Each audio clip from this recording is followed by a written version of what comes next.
Bueno, pues ahí están las reacciones de diferentes orillas, la verdad son bastante fuertes, muchos cuestionamientos y muchas críticas a esta decisión del gobierno, no todas, también hay que decir que por ejemplo la senadora Gloria Flores, que hace parte del pacto histórico, ella sí celebra la decisión, pone un trino donde dice que le parece que Daniel Quintero es la persona y que con el uso de la tecnología pues seguramente va a poder encaminar la salud en Colombia y acabar con la corrupción, pero en todo caso un cimbronazo político, ¿no? Lo decíamos desde ayer, ¿por qué se la juega el presidente por este nombramiento a 3 meses de que termine el gobierno? Decía el doctor Carrillo, costo político, yo volvería a preguntar si apuesta política. Y dato al margen, Mauricio, antes de escucharlo. La superintendencia maneja más de 562.000 millones de pesos.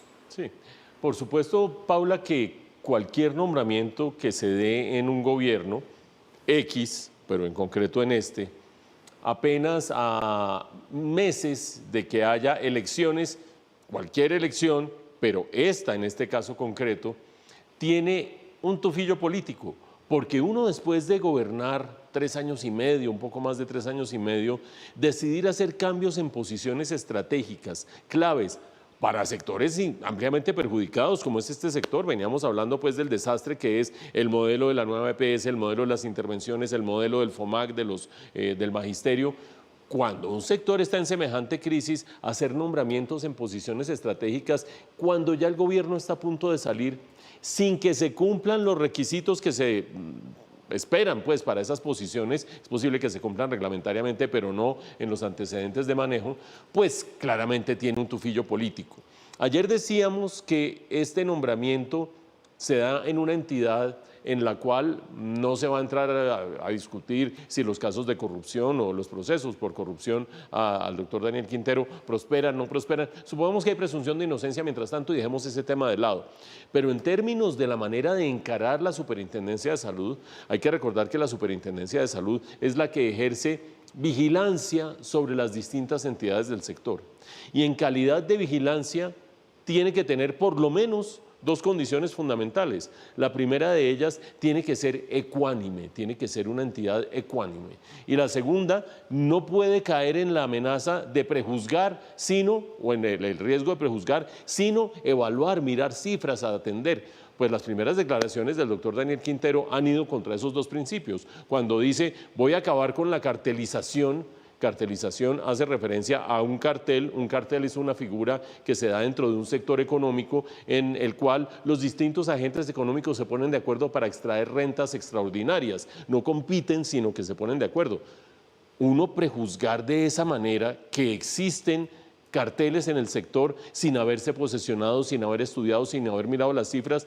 Acuérdense que la nueva EPS no tiene cifras desde hace 3 años más o menos, o 2 años y medio, entre otras cosas, cierro ese paréntesis, pero prejuzgar por una parte y por otra parte no tener ecuanimidad, porque en sus primeros trinos dice por los carteles armados, por los partidos del Centro Democrático, de Cambio Radical, de qué sé yo, entra con los taches arriba.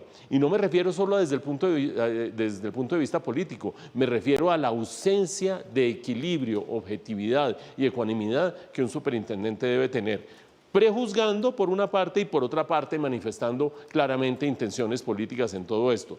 Creo yo que en ese contexto afortunadamente quedan pocas semanas o un par de meses para que haya cambio de gobierno, pero la gran pregunta que queda es ¿qué va a pasar posteriormente cuando avance su proceso judicial por corrupción o sus procesos por corrupción? Pero también, ¿qué pasaría si quedara de presidente Iván Cepeda? No tengo ni idea cómo serán las simpatías, antipatías, afinidades de Iván Cepeda con Daniel Quintero o no, pero lo cierto es que tener de superintendente a alguien que entra con los guayos, con los taches arriba, me parece que es un pésimo precedente.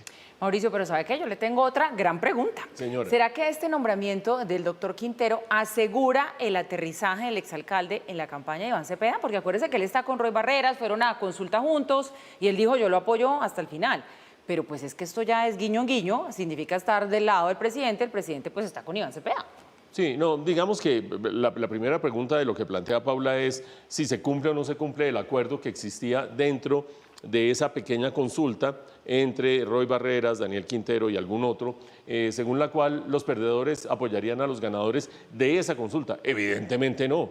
Evidentemente Daniel Quintero partió cobijas con Roy Barreras. Roy Barreras es crítico de la manera como se está haciendo en este momento manejo de la paz total de cara a las elecciones, por lo tanto parte cobijas con el gobierno del presidente Petro y claramente Daniel Quintero opta por irse con el gobierno del presidente Petro, por lo tanto rompe ese pacto que existía con Roy Barreras. La segunda parte de la pregunta de Paula, ¿esto significa que el exalcalde va a estar dentro de la campaña de Iván Cepeda? Pues más vale que no, porque está de superintendente de salud o va a ser ratificado como superintendente de salud.